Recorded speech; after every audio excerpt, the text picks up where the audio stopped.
जयगुरु Devraj welcome कर my YouTube channel Devraj life vision. आपने केमती अच्छा मुझे तो भल अच्छे आशा कर ठाकुर आप भल थे भगवान समस्त आपंकर मंगल करूँ। जा आज गोटे नव ब्लक को आज नव ब्लक में जा सामंतरापुर जो वार्षिक सत्संग अधिवेशन जो है जो भाई माँ मान मिलित सहयोग से देखा आम श्रद्धा भाई के सुंदर जाजन आपन केमती कौन लगुच निश्चय कमेंट करते जनइबे आ डेरी करवानी आस देखा सामंतरापुर भाई के सुंदर जाजन आस परम दयाल परम प्रेममय श्री श्री ठाकुर अनुकूल चंद्र निकटे मो अंतकोटि प्रणाम। श्री श्री लक्ष्मी माँ निकटे मो अंतकोटि प्रणाम। पूज्यपाद श्री श्री बरदा निकटे मो अंतकोटि प्रणाम और आज आचार्य देव निकटे अंतकोटि प्रणाम। एठारे रत थिबा रीति देवता मोर जयगुण निवेदन करे एवं सत्संग शुणुथिबा समस्त श्रोता बंधु मानक गुरु भाई गुरुमा मानक समस्त जयगुण निवेदन करे। ए पूर्ववर्ती भाई जमी कहते जे सी भी प्रथम थर आसपी मुझे मत भी सेमती सुजोग मिली प्रथम थर जे आपण पाखे किसी कही रखा भाई मोर भी सेमती दक्षता किसी ना योग्यता ना जे मु ठाकुर कथा आपण आगे तोली धरबी किंतु हाँ यहीटा को कही रखिपारे जे ठाकुर को धरी मो जीवन रे कौन घटी मो जीवन अनुभूति कौन मु आपण समस्त आगे तोली धरी पारे। ये जे भाई कहते जे समाज रो कथा परिवार रो कथा आमे प्रत्येक जानिचे जे हमर समाज आज अधपतनमुखी होई चली। आज हमर प्रत्येकटी परिवार रे कलह प्रत्येकटी संतान तार पितामाता को मानुनी। एई हमर जदि देखिबा तले साइंस केते ऊर्ध्वरे पहुंचलानी। आज आमे चंद्र रे जाई पहुंची परलेनी। आज आमे समुद्र रो अतल गभीर रे जाई पहुंची परलेनी किंतु जीवन रे गोटे आईएएस ऑफिसर गोटे ओएस ऑफिसर जी भी हूँ ना कहीं देखिए जे सी पितामाता को मानु ना लांच नौ भाव में जीवन आज चली क्या भितर से सटा देखा मिलूना कहीं जीवन में ताले अभावटा कौन आम कौटी सब प्रवृत्ति भितर आम चलीचे जदि प्रकृत रूप आम देखा जीवन में यही चरित्र अभाव ठाकुर जमी चाहिए मनीष प्रकृत में चरित्रवान हवा दरकार। ये चरित्र अभाव जो आज जीवन रे समाज रे विभिन्न प्रकार असुविधा देखा देई चरित्र अभाव जो देखा जे मनीष विभिन्न प्रकार अपकर्म करे कुकर्म करे एवं फलस्वरूप तार परिवर्तन रे से पाए कौन ना यही ज्वाला जंजना यही जो रोग व्याधि यही परिवार रे कलह ताहले आमे एथु शिक्षा करिबा कौन आमे जदि हमर चरित्रटा को सुधारी नेबा जेमती ठाकुरंकर कुहा अछि जे थिले थाउ पछे गुण हजार चरित्र नथिले सबु असार तामाने एठी देखंतु चरित्रटा केते भाइटल पॉइंट। ए चरित्रटा जदि आमे न सुधारू ताले जीवन रे एमती कर्मफल आसुथिबो एमती आमे भोगाभोग करूथिबा आ एमती आमे हताश आ निराश हेई जीवन अतिबाहित करदबा आ से जीवन केबे मीनिंगफुल होबनी आ से जीवन होबो गोटे पशु भଳି। प्रकृत रूपे आमे जदि देखिबा जे हमर इतिहास को आमे केही पर्यालोचना करूने आमे देखुचे गोटे घटना आम सह घटिला कि समाज रे घटिला तार कार्य कारण आमे खोजुने जे काहे कि से लोक सह घटना घटिला काहे से आज कर्म करबा को गला ता पिछरे रीजन ता कोन आमे समस्त आज राति रे देखिले टिके चूचा हेले देन पुणी सकाळ होला को से घटना माइंड रु वास हे गेला। सेमती गोटे घटना इतिहास रो मु कहि रखिबी एई चरित्र को नै कि जेते बेले एई प्रभु रामचंद्र जेते बेले रावण को बध करूछंती एवं रावण से मृत्यु सज्जा पड़ी सेते बेले से रावण लक्ष्मण को डाकुछंती एवं कहउछंती गोटे प्रश्न जे लक्ष्मण मते प्रश्नर उत्तर दियो। लक्ष्मण कहउछंती कौन कहंतु रावण कहउछंती आजी तमे वनवासर दुई भाई आसिकी ए लंकाधिपति रावण को परास्त करदेल तार कारण कौन लक्ष्मण सेठी माने उत्तर ही दे पाउ नहंती।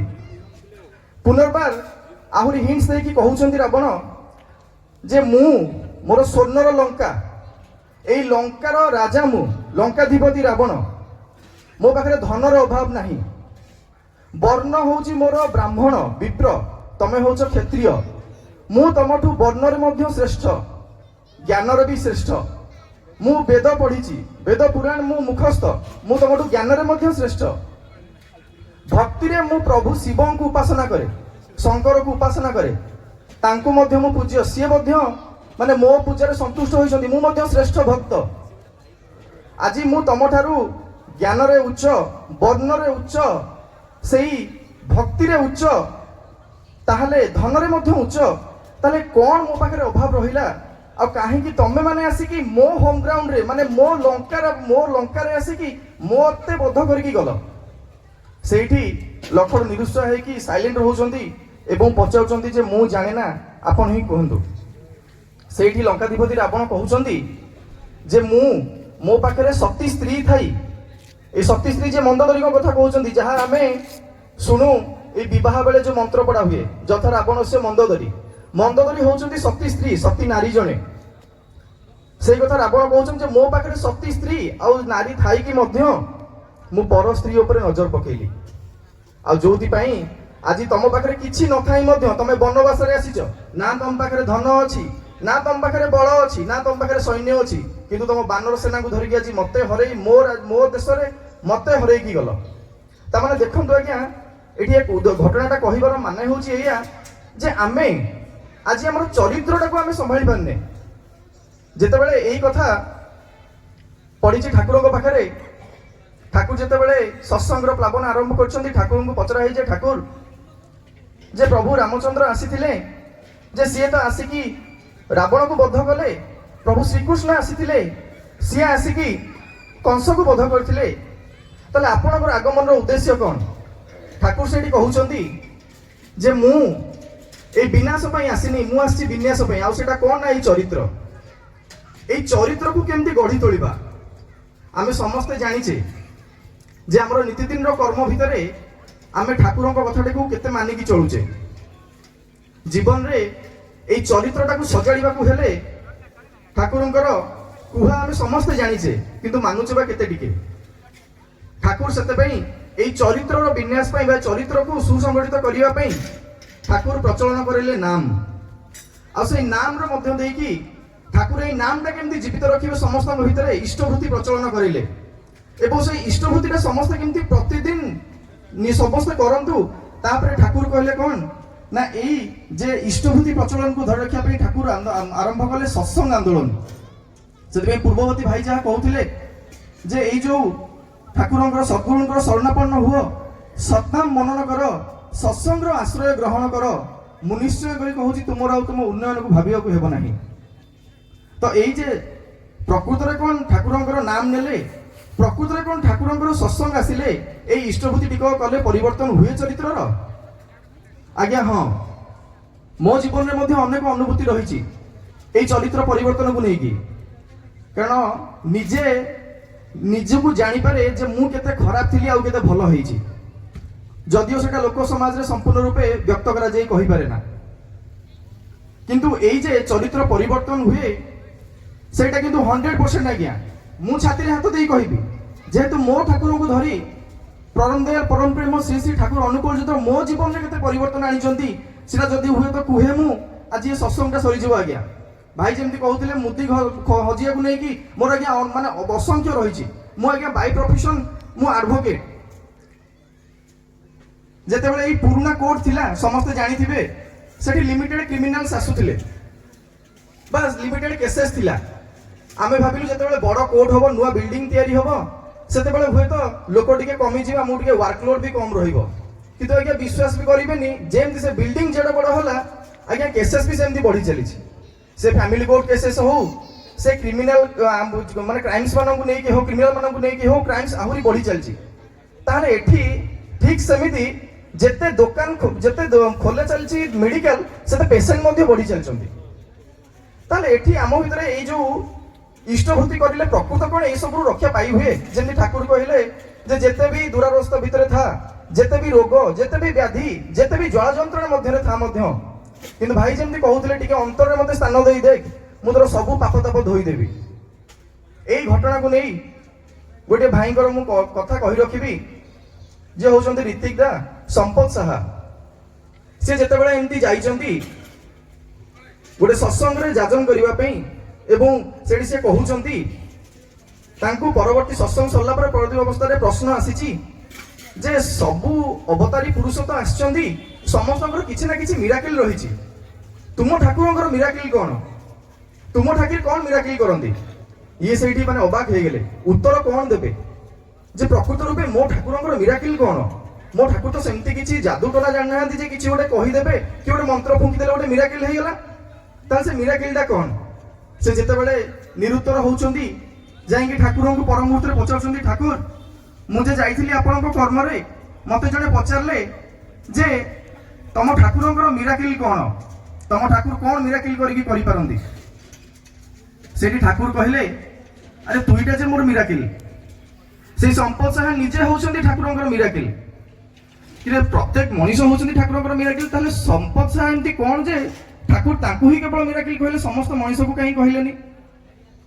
ସମ୍ପଦ ସାହାଙ୍କୁ ସେଇଠି ଠାକୁର ଇଙ୍ଗିତ ଦେଇ କହୁଛନ୍ତି ଯେ ପୂର୍ବରୁ ତମେ ଭାବ, ତମେ ନିଜେ ତମ ଅତୀତରେ କ'ଣ ଥିଲ, ତମ ନିଜ ଜୀବନଟାକୁ ତମେ ପର୍ଯ୍ୟାଲୋଚନା ଯଦି କରିବ, ତାହେଲେ ତମେ ଜାଣିପାରିବ ଯେ ତମେ ମୋର କି ମିରାକିଲ।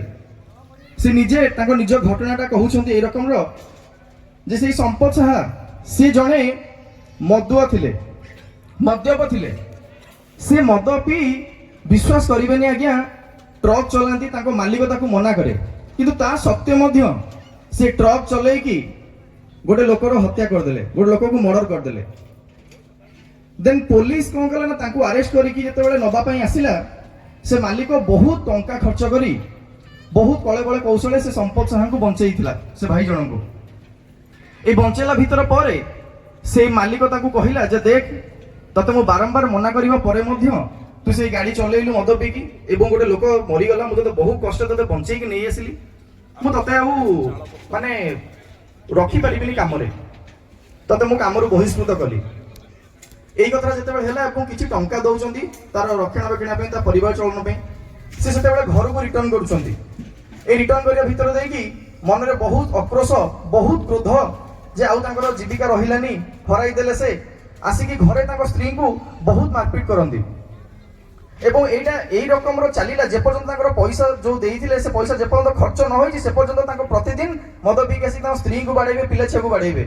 ତାଙ୍କ ସ୍ତ୍ରୀ ସେଇଠି କାନ୍ଦି କାନ୍ଦିକି କହିବେ ଯେ ମୋର ତ ଖାଇବାକୁ ନାହିଁ, ନ ଖାଇ ନ ପିଇକି ମୋର ଏଇ ଅବସ୍ଥା, ମୋ ପିଲା ଦିଟା ଯେ ଆଜି ସେ ଖାଇପାରୁନାହାନ୍ତି, ତାଙ୍କର ମଧ୍ୟ ଏଇ ଅବସ୍ଥା। ତା ଭିତରେ ତମେ ଯଦି ଆସିକି ଆମକୁ ଡେଲି ମାରିବ ଏମିତି, ତାହେଲେ ଆମେ ତ ପ୍ରାଣ ତ୍ୟାଗ କରିଦେବୁ, ଆମକୁ ଟିକେ ଦୟା କର। ଏମିତି କହିବା ଭିତରେ ଦେଇ ସେ ଭାଇ ଜଣଙ୍କୁ କିଛି ଟିକେ ବାଧିଛି, ଯୋଉଥିପାଇଁ ସେ କ'ଣ କରିଥିଲେ ନା ଗୋଟେ ରିକ୍ସା କିଣିଥିଲେ। ସେ ରିକ୍ସା କିଣିକି ରିକ୍ସା ଚଲେଇବାକୁ ଆରମ୍ଭ କଲେ। ଯେତେବେଳେ ରିକ୍ସା ଚଲେଇଲେ ସେତେବେଳେ କ'ଣ ହେଇଥିଲା ନା ତାଙ୍କର ସେଇ ରିକ୍ସାରେ କେହି ବସିବା ପାଇଁ ମଧ୍ୟ ନାରାଜ, କାହିଁକି ନା ସେଇ ଲୋକାଲିଟିରେ ସେ ଘଟଣା ଘଟିଥିଲା।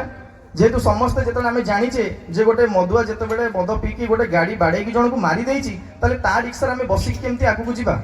ସେ ଆମକୁ ନେଇକି ଆଉ କୋଉଠି ହୁଏତ ବାଡ଼େଇକି ହୁଏତ ମାରି ଦେଇପାରେ। ସେଥିପାଇଁ ତା ରିକ୍ସାରେ ମଧ୍ୟ କେହି ବସିବାକୁ ରାଜି ହେଲେନି। ଆଉ ସେ ଏମିତି ପ୍ରତିଦିନ ଯାଏ ଏବଂ ଫେରିକି ଆସେ ଘରକୁ, କିଛି ପଇସା ହାତରେ ନାହିଁ, କିଛି ରୋଜଗାର ବି ହୁଏନି।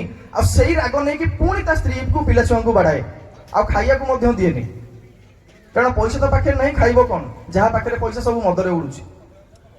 ଏମିତି ଆଜ୍ଞା ହବା ଭିତରେ ଦେଇ ଗୋଟେ ଦିନ ଯେତେବେଳେ ସେ ଘରୁ ବାହାରେ, ସେତେବେଳେ ତା ଝିଅ କୁହେ, ବାପା ମୋର ଆଜି ଜନ୍ମଦିନ, ମତେ କିଛି ଖାଇବାକୁ ଦବନି, ମୋ ପାଇଁ କିଛି ଡ୍ରେସ୍ ଜାମା ଆଣିବନି? କାରଣ ସମସ୍ତେ ଆମେ ଜାଣିଥିବେ ଯେ ଜନ୍ମଦିନ ସମସ୍ତେ ଆମେ କେତେ ଜାକଜକମରେ ପାଳନ କରୁଛେ, ସିଏ ମଧ୍ୟ ସେ ଇଚ୍ଛା କରିଥିଲା। ସେତେବେଳେ ସେ ସେଇଠି ସ୍ଥିର କଲା ଯେ ଆଜି ଯେହେତୁ ମୋ ଝିଅର ଜନ୍ମଦିନ, ମୁଁ କିଛି ତା ପାଇଁ ନେଇକି ଆସିବି। ଆଉ ସେତେବେଳେ ସେ ଠାକୁରଙ୍କୁ ଡାକି ଯେତେବେଳେ ବାହାରିଛି, ତା ସହ ପୁଣି ମଧ୍ୟ ସେଇ ଘଟଣା ଆଜ୍ଞା। ସକାଳ ଯାଇ ରାତି ହେଲାଣି, କେହି ଆଜ୍ଞା ନାହାନ୍ତି ତା ରିକ୍ସାରେ ବସିବା ପାଇଁ। ଆଉ ସେ ଏତେ ନିଜକୁ କୋଷୁଛି ଯେ ମୁଁ କାହିଁକି ଏମିତି କଲି। ଆଉ ନିଜେ ଯେତେବେଳେ ଅନୁତାପ କରୁଛି, ସେତେବେଳେ ଦେଖନ୍ତୁ ଜଣେ ରୀତିକ ଆସିକି ପହଞ୍ଚିଲେ, ଯେ କହିଲେ ଚାଲନ୍ତୁ ଏଇ ସତ୍ସଙ୍ଗକୁ ଯିବା, ଆଉ ସେଠି ମୋର ଲେଟ୍ ହବ, ରାତି 10ଟା 11ଟା ହେଇପାରେ, ଆପଣ ମତେ ଆଣିକି ପୁଣି ଏଇ ଜାଗାରେ ଛାଡ଼ିବେ, ଆଉ ମୁଁ ଆପଣଙ୍କୁ ଏତିକି ଟଙ୍କା ଦେବି। ସେ ରାଜି ହଉଛନ୍ତି ଏବଂ ରାଜି ହେଲା ଭିତରେ ସେ ରୀତିଙ୍କ ସହ ଯାଉଛନ୍ତି। ସେଇ ସତ୍ସଙ୍ଗରେ ଗାଡ଼ି ରଖିକି ସେ ସତ୍ସଙ୍ଗରେ ବସୁଛନ୍ତି। ବସିଲା ଭିତରେ ସେ ରୀତି କେତେବେଳେ ଆଲୋଚନା କରୁଛନ୍ତି ଯେ ଏଇ ଠାକୁରଙ୍କର ସତ୍ନାମ ନେଲେ, ଏଇ ବୀଜମନ୍ତ୍ର ମନନ କଲେ, ଏଇ ଇଷ୍ଟଭୂତି ଟିକକ ଠାକୁରଙ୍କୁ ଦେଲେ ଏବଂ ଏ ସତ୍ସଙ୍ଗର ଆଶ୍ରୟ ଗ୍ରହଣ କଲେ, ଜୀବନରେ ପରିବର୍ତ୍ତନ ଅବଶ୍ୟମ୍ଭାବୀ, ପରିବର୍ତ୍ତନ ହବ ହିଁ ହବ। ଯେତେବେଳେ ଏଇ କଥା ଶୁଣୁଛନ୍ତି ଏବଂ ସେ ରୀତି ଯେତେବେଳେ ଓହ୍ଲେଇକି ଆସୁଛନ୍ତି, ଏ ଭାଇ ଜଣକ ଦେଖା ହଉଛନ୍ତି, ପଚାରୁଛନ୍ତି ସତରେ କ'ଣ ଏଇଟା ହବ? ସେ ରୀତିକ୍ କହୁଛନ୍ତି ହଁ। ତାପରେ ସେ ଭାଇ ଜଣକ ସେଇଠି ଦୀକ୍ଷା ନେଉଛନ୍ତି। ଦୀକ୍ଷା ନେବା ପରେ ସେ ଭାଇ ଘରକୁ ଯାଉଛନ୍ତି। ଆଉ ଘରକୁ ଗଲାବେଳେ ପ୍ରସାଦ ସେବନ ଯେଉଁ ଆନନ୍ଦ ବଜାର ହେଇଥିଲା, ସେ ଆନନ୍ଦ ବଜାରରୁ ପାର୍ସଲ ନେଉଛନ୍ତି, ନେଇକି ତାଙ୍କ ଘରେ ଯେହେତୁ ପିଲା ଛୁଆ ଅଛନ୍ତି ସେ ତାଙ୍କ ପିଲାଙ୍କୁ ଦେଉଛନ୍ତି। ସର୍ବଶେଷରେ ଆଉ ସେଇ ଯେଉଁ ପଇସା ଦେଇଥିଲେ ସେ ରୀତିକ୍ ଜଣକ ସେ ଅଟୋର ଫେୟାର ଦେଇଥିଲେ, ସେ ଅଟୋ ଭଡ଼ାରେ ସେ ଝିଅ ପାଇଁ କିଛି ଜିନିଷ କିଣିକି ନେଉଛନ୍ତି। ଏତିକି ଯେତେବେଳେ ନେଇକି ଯାଇଛନ୍ତି, ସେତେବେଳେ ସେ ରୀତିକ୍ ଯେତେବେଳେ ଓହ୍ଲେଇଲେ ଗାଡ଼ିରୁ, ତାଙ୍କୁ କହିଲେ ଯେ ତମେ ଆଜିଠୁ ରହିଲ, ମୁଁ ସବୁବେଳେ ତମ ସାଙ୍ଗରେ ତମକୁ ଡାକିବି, ଆଉ ତମେ ମୋ ସହ ସବୁବେଳେ ଯିବ। ମୁଁ ଯୋଉ ଯୋଉ ସତ୍ସଙ୍ଗକୁ ଯିବି ମତେ ଟିକେ ଗାଡ଼ିରେ ନେବ, ଯେହେତୁ ମୋର ଗାଡ଼ି ନାହିଁ। ଏଇ କଥା ଯେତେବେଳେ ହେଇଛି, ସେ ଘରକୁ ଆସିଛନ୍ତି। ଘରକୁ ଆସିକି ତାଙ୍କ ପିଲାଙ୍କୁ ଯେତେବେଳେ ଡାକିଛନ୍ତି, ଏ ଦୁଆର ମୁହଁରେ ଥାଇକି ସ୍ତ୍ରୀକୁ ଡାକିଛନ୍ତି। ସ୍ତ୍ରୀ ଭାବିଲା ଯେ ପୁଣି ଆଜି ମୁଁ ମଲି, କାରଣ ଆଉ ଆଜି ଯଦି ମାଡ଼ ହବ ମୁଁ ସହିପାରିବିନି, ଆଉ ଆଜି ଏତେ ଦିନ ଯାଏଁ ଖାଇନି, ଆଉ ଆଜି ଯଦି ମାଡ଼ ହେଲା ମୋ ଜୀବନରୁ ପ୍ରାଣ ଚାଲିଯିବ। ସେତିକିବେଳେ କହିକି ଯେତେବେଳେ ବାହାରକୁ ଆସିଛନ୍ତି, ଦେଖୁଛନ୍ତି ସରପଞ୍ଚ ସାହେବଙ୍କ ହାତରେ ଏଇ ଯେ ଖାଇବାର ଥଳି ଏବଂ ଝିଅ ପାଇଁ ଯେ ଜାମା ଆଉ ତା ପାଇଁ ଚକୋଲେଟ ଦେଖି ମାନେ ଅତ୍ୟନ୍ତ ଖୁସି ହେଇ କହୁଛନ୍ତି ଯେ ଇଏ କ'ଣ ନା, ମୁଁ ଯାଇଥିଲି ଏମିତି, ଆଉ ମୋ ଗୋଟେ ସତ୍ସଙ୍ଗକୁ, ସେ ସତ୍ସଙ୍ଗରେ ମୁଁ ଠାକୁରଙ୍କ ଦୀକ୍ଷା ନେଲି, ନେଇକି ଏଇ ସବୁ ଯେ ଜିନିଷ ସେ ଦାଦା ମତେ ଦେଲେ ଏବଂ ମୁଁ ଠାକୁରଙ୍କ ସତ୍ନାମରେ ମାନେ ଦୀକ୍ଷିତ ହେଲି, ଆଉ ମୁଁ ତତେ କେବେ ବାଡ଼େଇବିନି, କେବେ ମାରିବିନି। ଏଇ କଥା ଯେତେବେଳେ କହୁଛନ୍ତି, ଏବଂ ସେ ନିଜେ ମଧ୍ୟ ଯେମିତି ଠାକୁରଙ୍କର କୁହା ଅଛି ଯେ ଆମେ ସକାଳେ ସଞ୍ଜେ ଦିଓଳି ପ୍ରାର୍ଥନା କରିବା, ଆଉ ସକାଳୁ ଉଠିକି ଠାକୁରଙ୍କର ଇଷ୍ଟଭୂତି ଟିକେ ଦବା, ଏବଂ ଏଇ ସ୍ୱାମୀ ଯେ ଏଇ ଯୋଉ ସ୍ତ୍ରୀ ସ୍ୱାମୀକି ମୁଣ୍ଡିଆ ମାରିବ, ଏଇ ଯୋଉ ପିଲାମାନେ ଅଛନ୍ତି ପିତାମାତାଙ୍କୁ ମୁଣ୍ଡିଆ ମାରିବେ, ଏଇଟା ଯେତେବେଳେ ସିଏ ଏଠୁ ଜାଣିଲା ସତ୍ସଙ୍ଗରୁ ଏବଂ ଯାଇକି ଘରେ ସେଇ କଥା କହିଛି, ଏବଂ ତାଙ୍କର ଘରେ ସେଇ ରକମର ପରିବେଶଟା ଚାଲିଲା। ଆଉ ପର ମୁହୂର୍ତ୍ତରେ ଯେତେବେଳେ ସ୍ତ୍ରୀଟି ଆସି ସ୍ୱାମୀକୁ ମୁଣ୍ଡିଆ ମାରେ, ସେତେବେଳେ ସ୍ୱାମୀର ଆଉ ହାତ ଯାଏନା ତାକୁ ମାରିବା ପାଇଁ, କାରଣ ଠାକୁରଙ୍କ ସତ୍ସଙ୍ଗ ଆସୁଛନ୍ତି, ଶୁଣିଛନ୍ତି, ଠାକୁରଙ୍କ ଦୀକ୍ଷା ନାମ ନେଇଛନ୍ତି, ଠାକୁର କହିନାହାନ୍ତି ଯେ ଆଉ ଏମିତି କେବେ କରିବନି ବୋଲି। ସେତେବେଳେ ସେ କ'ଣ କରିଛନ୍ତି ନା, ଯେତେବେଳେ ଏଇ ଘଟଣାଟି ତାଙ୍କ ସହ ଘଟିଛି, ସେତେବେଳେ ତାଙ୍କର ପରିବର୍ତ୍ତନ ସେଇଠୁ ହିଁ ଆରମ୍ଭ ହୋଇଛି। ଆଉ ଏଇଟା ହିଁ ହେଉଛି କଥା ଯେ ଠାକୁରଙ୍କର ଦୀକ୍ଷା, ଆଉ ପରବର୍ତ୍ତୀ ମୁହୂର୍ତ୍ତରେ ସିଏ ରୀତିକ୍ ଦେବତା ହେଇଛନ୍ତି। ଏଇଟା ହିଁ ହେଉଛି ଠାକୁରଙ୍କର ଚମତ୍କାରିତା ଯେ ଗୋଟେ ମଦୁଆର ନିଶା ହେଲା ମଦ ପିଇବା, ଯେତେବେଳେ ସେଇ ମଦ ପିଇବା ନିଶାଟା ଯେତେବେଳେ ଇଷ୍ଟ ନିଶାରେ ରୂପାନ୍ତରିତ ହୁଏ, ସେତେବେଳେ ଏଇ ଇଷ୍ଟ ନିଶା ଯେ ସବୁଠାରୁ ଉର୍ଦ୍ଧ୍ୱରେ, ସେଇଟା କେହି କେବେ କଳ୍ପନା କରିପାରେ ନାହିଁ ଆଜ୍ଞା, ଯେପର୍ଯ୍ୟନ୍ତ ତାଙ୍କୁ ଜୀବନରେ ଗୁରୁ ରୂପେ ଗ୍ରହଣ କରି ନ ମାନିଛି। ଆମେ ହୁଏତ ସତ୍ସଙ୍ଗ ଆସୁଛେ, ବସିଲେ, ହଁ ଆଜ୍ଞା କ'ଣ କହିଲେ ଶୁଣିଲେ ଭଲ ଲାଗିଲା, ହଁ ଠିକ୍ ଅଛି, ତାପରେ ପୁଣି ଘରକୁ ଯିବା, ପୁଣି ସକାଳେ ଯୋଉ ଭଳି ଚଳଣିରେ ଆମେ ଚଳୁଥିଲେ ସେଇଭଳି ଚଳିବା, ତାହେଲେ ଏ ସତ୍ସଙ୍ଗର ମୂଲ୍ୟ କିଛି ନାହିଁ। ଶୁଣିବାଟା, ଏଇ ଶୁଣିବା ଆମର କିଛି କାମରେ ଲାଗିଲାନି ଆଜ୍ଞା। ଯଦି ସେଇ ସମ୍ପଦ ସାହାଙ୍କ ଭଳି ଆମେ ଶୁଣିବା ଏବଂ କର୍ମରେ ଲାଗିଥାନ୍ତା, ତାହେଲେ ଆମ ଚରିତ୍ର ନିଶ୍ଚିତ ରୂପେ ପରିବର୍ତ୍ତନ ହେଇଥାନ୍ତା। ଆଉ ଆଜିକା ସମାଜରେ ଯୋଉ ପ୍ରତ୍ୟେକଟି ପରିବାରରେ ଯୋଉ କଳହ ଲାଗିଛି, ସେ କଳହ ଆଜି ଦୂରୀଭୂତ ହେଇଥାନ୍ତା। ଏଇ ଯୋଉ ପରିବାରକୁ ନେଇକି କଳହ, ଏଇ ଯୋଉ ଇଷ୍ଟଭୂତିକି ନେଇକି ଏଇ ଯୋଉ କଥା ଯେ କେମିତି ପରିବର୍ତ୍ତନ କରେ, ଠାକୁର ସେଠି ଗୋଟେ କଥାଟା କହିଲେ ଯେ ଇଷ୍ଟଭୂତିରେ ଦୀକ୍ଷା ବଞ୍ଚେ, ଶରୀର ବଞ୍ଚେ କର୍ମେ। ଇଷ୍ଟଭୂତିରେ ଦୀକ୍ଷା ବଞ୍ଚେ, ଶରୀର ବଞ୍ଚେ କର୍ମେ, ସଦାଚାରେ ସମାଜ ବଞ୍ଚେ, ଜୀବନ ବଞ୍ଚେ ଧର୍ମେ। ତାମାନେ ଯେତେବେଳେ ଏଇ ଆମେ ଇଷ୍ଟଭୂତି ଟିକକ କରୁ, ଏଇଟାକୁ ଆମ ଦୀକ୍ଷାଟାକୁ ବଞ୍ଚାଇ ରଖେ। ଆଉ ଯେତେବେଳେ ଠାକୁରଙ୍କର ଯେମିତି ଭାଇ କହୁଥିଲେ ଯୋଉ ସଦାଚାର ମାନିବା, ଏଇ ସଦାଚାରଟା ଯଦି ଆମେ ମାନୁ, ଏଥିରେ ସମାଜର କେମିତି ଦେଖିବେ ପରିବର୍ତ୍ତନଟା ଧୀରେ ଧୀରେ ଆରମ୍ଭ ହବ। ମୁଁ ଏବେ ଆଜ୍ଞା ଛୋଟିଆ ଘଟଣାଟେ ଖାଲି କହିବି, ଜଷ୍ଟ ବାଟରେ ଆସିଲା ବେଳକୁ ମୋ ସହ ହେଲା, ହୁଏତ ଏଇଟା ଇରେଲିଭେଣ୍ଟ ହେଇପାରେ, କିନ୍ତୁ ମୋ ପାଇଁ ଏଇଟା ବହୁତ ରେଲେଭେଣ୍ଟ। ଆଜିର ସମାଜର ସିଚୁଏସନଟା ଦେଖନ୍ତୁ, ମୁଁ ଗାଡ଼ି ନେଇକି ଆସୁଛି, ଗୋଟେ କାର ବାଲା ଆଗରୁ ଆସୁଛି, ଗୋଟେ ବାଁ ପଟେ ଗୋଟେ ଗାଡ଼ିଟା ଥୁଆ ହେଇଛି ଯୋଉଥିପାଇଁ କି ରୋଡ ଜାମ୍ ହେଇଗଲାଣି, ସମସ୍ତେ ପଛରେ ବାଇକରେ ଲମ୍ବା ଲାଇନ ଲଗେଇଛନ୍ତି, କିନ୍ତୁ କେହି ଗୋଟେ ଆସିକି ସାଇଡ କରୁନାହାନ୍ତି। ତାମାନେ ଆମର ମାନସିକତାଟା କେମିତି ଆଜ୍ଞା? କ'ଣ ଆମେ ବାଇକରୁ ଟିକେ ଓହ୍ଲେଇକି ଆସି ଗାଡ଼ିଟା ସାଇଡ କରିପାରିବାନି? ମାନେ ଏତେ ଅହଙ୍କାର, ଏତେ ଆମ ଭିତରେ, ମାନେ କ'ଣ କାହାକୁ ନେଇକି ଆମେ ଗର୍ବ କରୁଛେ? ମୁଁ ନିଜେ ଉଠିକି ଯେତେବେଳେ ବାଇକଟା ସାଇଡ କଲି, ସବୁ ରୋଡ ଜାମ୍ ହେଲା, ରୋଡ ଫ୍ରି ହେଲା, ସମସ୍ତେ ଯାଇପାରିଲେ। ତାମାନେ ଆମ ଭିତରେ ଏଇ ଯୋଉ ମାନେ ମୁଁ, ଏଇ ସ୍ୱାର୍ଥ, ଏଇ ଯୋଉ ଆମ ଭିତରେ ଏଇ ଯୋଉ ଅହଙ୍କାର, ଏଇ ଯୋଉ ବଡିମ୍ବା, এইটা ହିଁ ଆମର ମାନେ ପ୍ରକୃତରେ କାଳ ହେଉଛି ଆମ ସମାଜ ପ୍ରତି, ଆମ ପରିବାର ପ୍ରତି, ଆମର ଦାମ୍ପତ୍ୟ ଜୀବନ, ପାରିବାରିକ ଜୀବନ, ସାମାଜିକ ଜୀବନ, ରାଷ୍ଟ୍ରୀୟ ଜୀବନ, ପ୍ରତ୍ୟେକଟି ଜୀବନରେ। କିନ୍ତୁ ପ୍ରକୃତରେ ଆମେ ଜୀବନରେ କରୁଛେ କ'ଣ? ଯଦି ମୁଁ এই কথাটা କହିବି, ସମସ୍ତଙ୍କୁ ହୁଏତ ଆଶ୍ଚର୍ଯ୍ୟ ଲାଗିପାରେ ଯେ ମୋ ଜୀବନରେ ମଧ୍ୟ ଏମିତି ଗୋଟେ ଘଟଣା ଆସିଥିଲା। गोटे कह माने माने कहबाकू गले गोटे काल रात्रि आसला मो पई मो जीवन रे हुए तो बैकग्राउंड रे कौन फैक्ट्स रही मु कहि पारुनी किंतु खाली एतिकी कहि रखुची जे मु 2 दिन आज्ञा राति अनिद्रा होई सोई पारलिनी मु ठाकुरंकर इष्टभूति नेइथिली ठाकुरंकर दीक्षा नेइथिली किंतु स्वस्थ होइनी मु नै नथिली मु 2 राति आज्ञा सोई पारलिनी कांदी कांदी मो 2 राति जाईछि एटा मो जीवन रो अनुभूति आज्ञा आ सेठी मो जीवन रो परिवर्तन मध्ये आरंभ होईछि जेते बेले माने मोर जो कहंतिनी कर्मफल मते ग्रास कला एई जे कहंती ग्रह दशा जेते बेले पड़िला सेते बेले एमिति मते कलबल छटपट गला मु बहुत माने असंभाळ हली तापरे ता परदिन संध्या बेले मु श्रद्धेय जेपी भाई की कॉल कली जेपी भाई की कॉल करी कहली भाई मोर एमती असुविधा हेइची आ कोन करबी ठाकुरंकर सत्संग शुणिथिली जे इष्टभूति नबा परे मध्य सेटा जे जणे स्वस्थनी जदि ग्रहण करे ताल ता जीवन रे प्रकृत परिवर्तन आरंभ हुए सतरे कौन मु स्वस्थनी नेले एथरु त्राही पाई परिबी रक्षा पाई परिबी भाई मते कहले भाई ठाकुर दया करी कि एटा आपनक भितरे एई चिंताटा देइचंती स्वस्थनीर कथाटा आपनक मन रे उठुची तुरंत जांतु काली सकाळे नै जांतु मु कहली भाई मु प्रोफेशनल एडवोकेट मु केतेबेले खोर्धा जाउची केतेबेले कटक जाउची केतेबेले पुरी जाउची केतेबेले काम पड़ले बाणपुर जाउची कुआडे कुआडे मु जाउची मते कोन से बिना पियासुन खाइबा को मिलिबो भाई बिना पियासुन खाइबा को न मिलले भी ब्रेड तो खाई परिबे कदली खाई परिबे फलमूल खाई परिबे आपण किछि भाबंतुनी मन को आस्तुना जांतु दीक्षा ने विश्वासनी नियंतु आ विश्वास करिबेनी आज्ञा मु गली ता परदिन सकाळे उठिली पानी ग्रहण न करिकि मु सांग सांग गली स्वस्थनी नेली स्वस्थनी व्रत ग्रहण करू एवं ता परठु ठाकुर जेमती कहिथिले जे ई स्वस्थनी सदाचार टिकक मानिया पई मु स्वस्थनी सदाचार मानिथिली आ सेटा विगत 7 वर्ष हो गलानी 7 वर्ष पूर्वर घटना मु कहूची मु काहे कि 7 वर्ष पूर्वर घटनाटा एबे कहूची आपन कहूची जे एबे जेते बेले घरे मो मां मो नानी जेते बेले मो जातक नेकी जाइथिले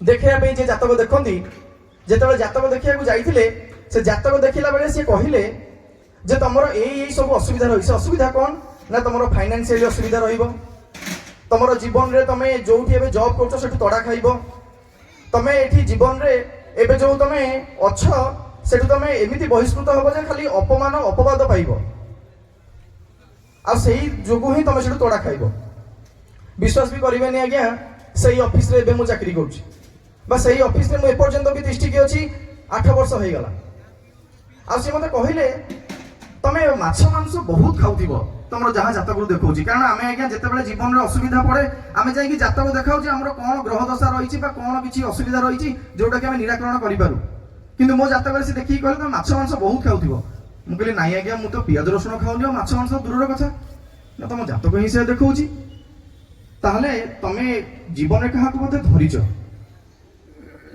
प्रकृत रे आज्ञा मु सेठी जीवन रे अनुभव कली मो देहस्ती होची आज्ञा कहला बेले जे मु कहली मु श्री श्री ठाकुर अनुकूल चंद्र को मो जीवन रे धरिची आ तांको जोगु मो जीवन रे परिवर्तन आसीची आ प्रकृत रूपे जे ठाकुर को जगत को आसीकी जे की परिवर्तन हुए ता हम सेइथरु जानली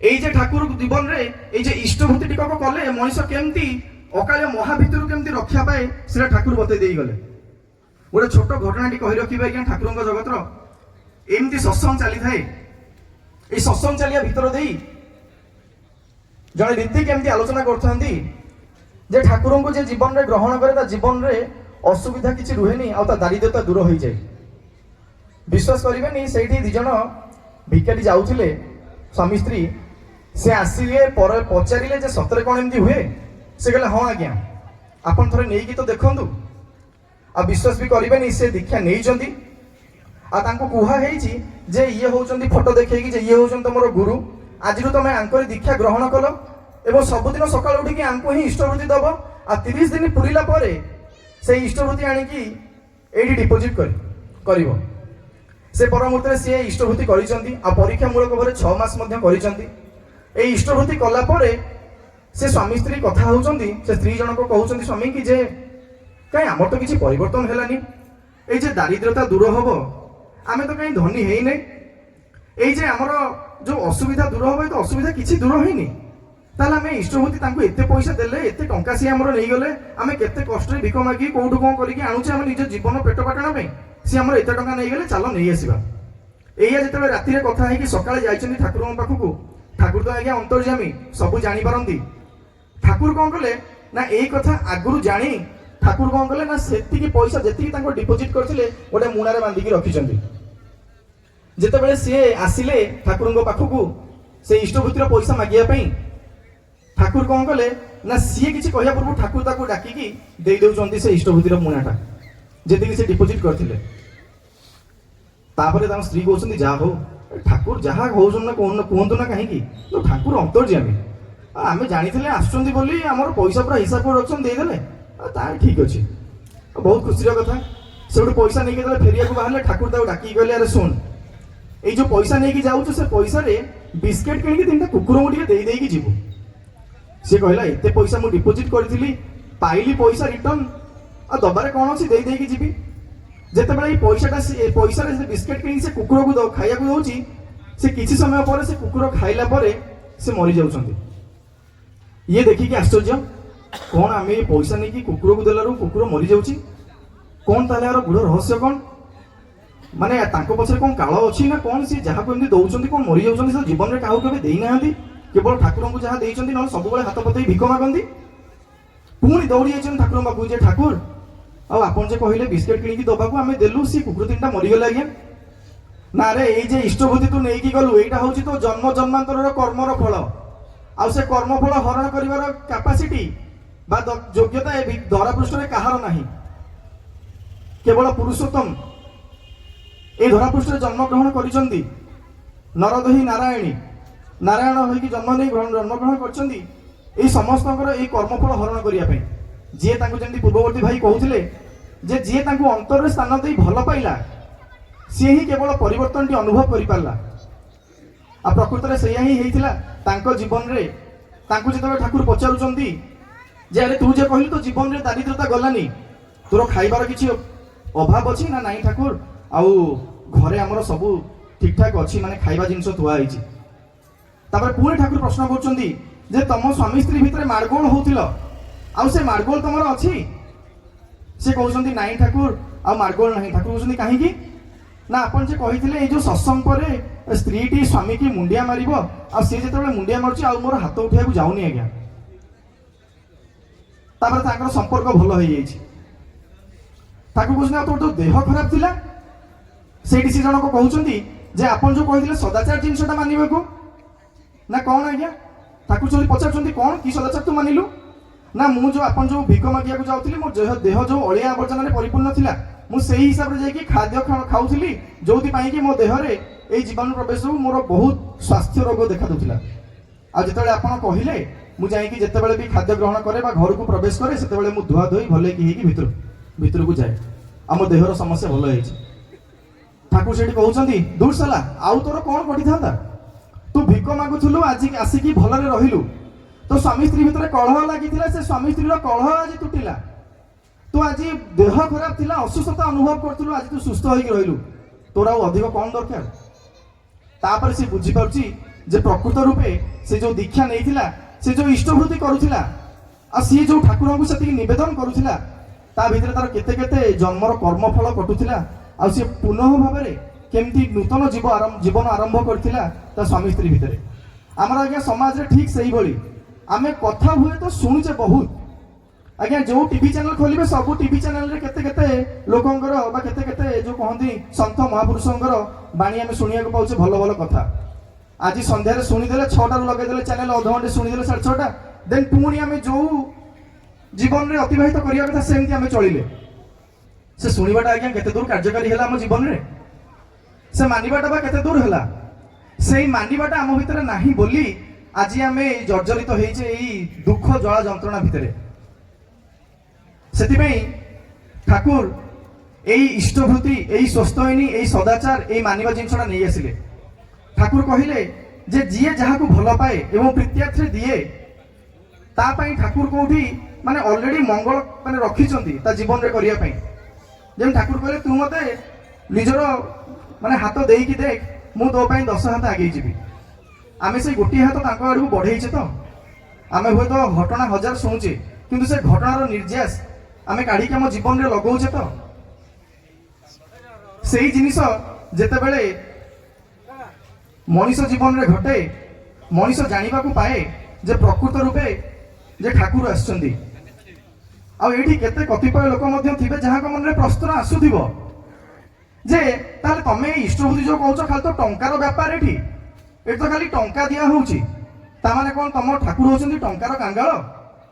ଆଜ୍ଞା, ଏଇ ଯୋଉ ଠାକୁର ଦେଖୁଛନ୍ତି ଜନ୍ମଗ୍ରହଣ କରିଥିଲେ ପାବନା ହିମାୟତପୁରରେ, କୋଟି କୋଟି ଟଙ୍କାର ସେ ସମୟର ସମ୍ପତ୍ତି ଠାକୁର ଗୋଟେ ରାତିରେ ଚୁଟକି ମାରିକି ଛାଡିକି ପଳେଇ ଆସିଲେ।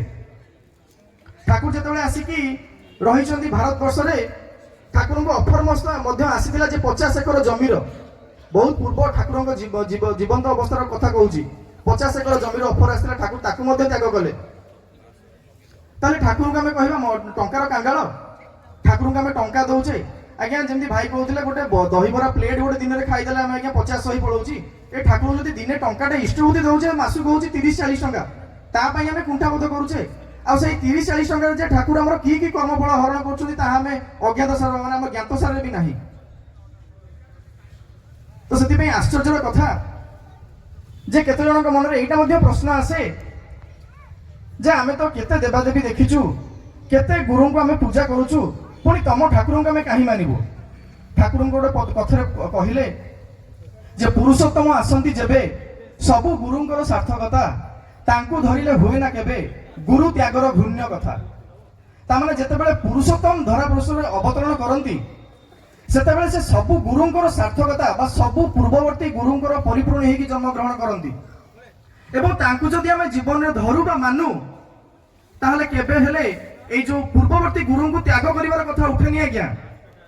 କଥା ଉଠେ କଣ ନା ଆହୁରି ସେଇ ପୂର୍ବବର୍ତ୍ତୀ ଗୁରୁମାନଙ୍କ ପ୍ରତି ବା ପୂର୍ବପୂର୍ବ ଅବତାରୀ ପୁରୁଷ ମାନଙ୍କ ପ୍ରେରଣା ଭଗବାନଙ୍କ ପ୍ରତି ଆହୁରି ଆମର ଯୋଉ କହନ୍ତିନି ଭଲ ପାଇବା, ଆହୁରି ଆମର ଏଇ ଯୋଉ ଶ୍ରଦ୍ଧା, ତାଙ୍କ ପ୍ରତି ଭକ୍ତି ଆହୁରି ବଢି ଉଠେ। କିନ୍ତୁ ପ୍ରକୃତ ରୂପେ ଯେତେବେଳେ ମଣିଷଟି ଆସେ ଏଠି ଦୀକ୍ଷା ନିଏ, ଠାକୁରଙ୍କର ଏଇ ଯୋଉ ରହିଛି ବୀଜମନ୍ତ୍ର ମନନ କରେ, ନାମ ଜପ କରେ, ସେତେବେଳେ ସେ ଜାଣିବାକୁ ପାଏ ପ୍ରକୃତ ରୂପେ ଯେ ସେଇ ସାମଞ୍ଜସ୍ୟ ଏଠି ରହିଛି ନା ରହିନି। ଏମିତି ତ ଅନେକ ଘଟଣା ଆଜ୍ଞା ଠାକୁରଙ୍କର ରହିଛି, କଣ କହିବି, ନିଜେ ବି ଜାଣେ ନା। ଯାହା ଠାକୁରଙ୍କୁ ଧରି ମୋ ଜୀବନର ଅନୁଭୂତି ଛୋଟ ହେଇଥିଲା ସେଇଟା ଆପଣମାନଙ୍କ ଆଗରେ ତୋଳି ରଖିଲି। ଏଇ ଯେ ସତ୍ସଙ୍ଗକୁ ଆସିକି ଯେ ମଣିଷ କିଛି ଜାଣୁ ନ ଜାଣୁ ମଣିଷ ଜାଣିପାରେ ଭୁଲ କଣ ଠିକ କଣ। କାରଣ ଏଇ ସତ୍ସଙ୍ଗ ଗୋଟେ ଏମିତି ଜାଗା, ଏଠି ଆଜ୍ଞା କିଛି ଯୋଉ କୁହନ୍ତିନି ମାନେ କେବଳ ଯେ ସଂକୀର୍ତ୍ତନ ଭଜନ ସେମିତି ନାହିଁ, ଏଠି ପ୍ରାକ୍ଟିକାଲ ଲାଇଫର ଆଲୋଚନା ହୁଏ। ମଣିଷ କୋଉ ଭାବେ ଚଳିଲେ ମଣିଷ କେମିତି ନିଜ ଜୀବନକୁ ପରିବର୍ତ୍ତନ କରିପାରିବ। ଆଉ ସେଇଥିପାଇଁ ଏଇ ମାଉସୀମା ସତ୍ସଙ୍ଗ ଏଇ ଭାରତବର୍ଷରେ ମାନେ ସମସ୍ତେ ଜାଣିଛନ୍ତି। ଆଉ ଏଇ ମାଉସୀମା ସତ୍ସଙ୍ଗକୁ ଯିଏ ପ୍ରଥମେ ଆରମ୍ଭ କରିଥିଲେ ପୂଜ୍ୟ ନରେନ୍ଦ୍ର, ତାଙ୍କ ଯୋଗୁଁ ଆଜି ଆମେ ଯେ ଏଇ ସତ୍ସଙ୍ଗ ପାଇଛେ ବା ଉତ୍ସବ ପାଇଛେ। ଏବଂ ଯେମିତି ଭାଇ କହୁଥିଲେ ଯେ ଏଇ ଭୁବନେଶ୍ୱର ସାରା ସେଇ ସତ୍ସଙ୍ଗ ଚାଲିଛି ମାହୋଲ କେବଳ ସେଇ ଗୋଟିଏ ବ୍ୟକ୍ତିଙ୍କ ଯୋଗୁଁ। ଆଉ ସେଇ ଯୋଉ 4 ଜଣ ଭାଇ ଥିଲେ ଏବେ କହୁଥିଲେ, ସେ 4 ଜଣଙ୍କ ଭାଇ ମଧ୍ୟରୁ ଅବିନାଶ ଭାଇ ମଧ୍ୟ ଜଣେ। ତ ସେଇ ଶ୍ରଦ୍ଧେୟ ଅବିନାଶ ଭାଇଙ୍କୁ ମୁଁ ନିବେଦନ କରିବି, ଭାଇ ଆସିକି ଟିକେ ସେଇ ଠାକୁରଙ୍କର ଆହୁରି ଅମୂଲ୍ୟ ବାଣୀ, এই অমূল্য কথা যে আপনার আগে তোলি ধরবে, এটি রক্ষে বক্তব্য সাঙ্গ করছি। জয় গুরু। ଆଜିର ବ୍ଲଗ୍ ତ ଆମେ ଦେଖିଲେ କେମିତି ସଦା ଭାଇଙ୍କର କେତେ ସୁନ୍ଦର ଯାଜନ, ଆପଣମାନଙ୍କୁ କେମିତି କ'ଣ ଲାଗିଲା ନିଶ୍ଚୟ କମେଣ୍ଟ କରି ଜଣାଇବେ। ପୁଣି ଦେଖା ହେବ ଗୋଟେ ନୂଆ ବ୍ଲଗ୍ ରହୁଛି। ଆପଣମାନଙ୍କ ପ୍ରିୟ ଦେବରାଜ ନମସ୍କାର, ଜୟ ଜଗନ୍ନାଥ, ଜୟ ଗୁରୁ।